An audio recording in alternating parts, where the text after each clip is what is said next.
আল আকসা মসজিদ, এটির সঙ্গে সারা বিশ্বের মুসলমানদের ধর্মীয় আবেগ জড়িত।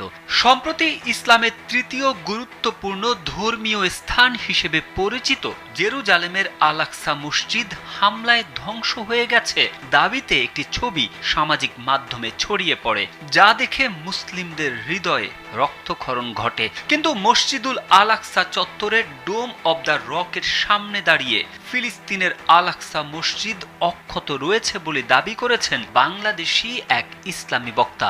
মঙ্গলবার গাজী তামিম বিল্লাহ আল কাদরি নামের একটি ফেসবুক আইডি থেকে ভিডিও প্রকাশ করা হয়। ভিডিওতে বলা হয়, মসজিদুল আল আকসা অক্ষত রয়েছে এবং মসজিদ এলাকায় কোনো যুদ্ধ চলছে না বলে তিনি জানান। ৩ মিনিটের সেই ভিডিওতে দেখা যায় মসজিদুল আল আকসা চত্বরের ডোম অব দ্য রকের সামনে দাঁড়িয়ে ফিলিস্তিনের আল আকসা মসজিদটি অক্ষত থাকার বিষয়ে কথা বলেন। ভিডিওতে তিনি বলেন, বাংলাদেশের ফেসবুকে একটি মিথ্যা প্রচারণা করছে যে এই স্থানটি নাকি ধ্বংসস্তূপ হয়েছে, কিন্তু এটা পুরো অক্ষত অবস্থায় রয়েছে।